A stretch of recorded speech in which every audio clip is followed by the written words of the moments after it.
Parents, what's the craziest thing your child has ever said? My daughter approached a random stranger and told him that she wanted a treehouse before she went to heaven. I had known for about a year that my Katie was dying. She was 6. It was something I tried not to say out loud too much. Doctors gave us the rundown in their own way. Lots of technical talk, but no matter how they said it, it meant the same thing. Every week, she got weaker. Every day, it felt like I lost another piece of her. That afternoon, we were just at the hardware store picking up light bulbs and paint. I turned around for maybe 30 seconds to grab something off a shelf. Next thing I knew, Katie had wandered off. When I found her, she was standing near the lumber section chatting up some carpenter guy. He was a big dude, dusty jeans, rough hands, probably mid-40s, the type of guy you'd trust to build your porch or fix your roof. I heard Katie say clearly, "I want a treehouse before I have to go to heaven." It was blunt, innocent, and exactly how Katie always talked. The guy froze. His face looked confused at first, then it just softened. He looked at me, then back to Katie, and without missing a beat he said, "Okay, let's build it." Honestly, I thought it was one of those polite things you say to a sick kid, like telling them they'll be an astronaut someday. Nice gesture, no follow-through. But 2 days later, the carpenter showed up at our front door holding sketches. Katie lost her mind with excitement. Her eyes lit up like I hadn't seen in months. She grabbed his sketches, pointed, asked a million questions. He answered every one of them. I started looking forward to his visits almost as much as Katie did. He was quiet, steady, and kind, but I could tell something weighed heavy on him. It was like building this treehouse was his therapy. Sometimes he showed up looking exhausted. I started to worry a little. So one evening after dinner, I swung by his workshop to drop off coffee. I found him asleep on the floor. The whole place was nearly empty. I woke him up gently, and he admitted things weren't great. He was losing his shop in 30 days due to missed rent payments. He looked embarrassed when he said it, staring down at the floor. "I just want to finish this for Katie," he said. Later that week, I overheard him talking on the phone with someone. It sounded tense. Turns out he'd been offered a solid job, good pay, steady work.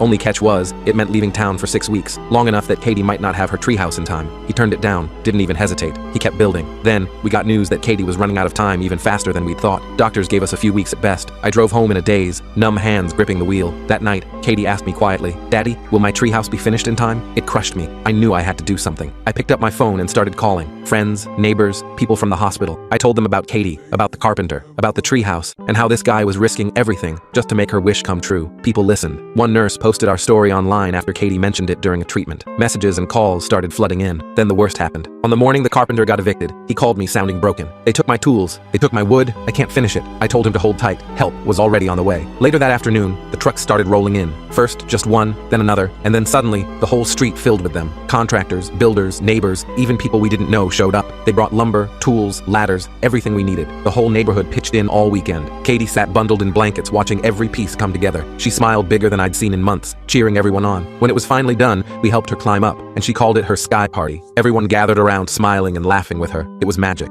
I stood beneath that treehouse with tears in my eyes, watching my little girl finally get her wish. The man who made it happen stood next to me, finally smiling. It's been 7 years since then, and he's now my best friend. He's now super happy in life, with a family of his own, a very steady job, and a 2-year-old daughter. I love that dude.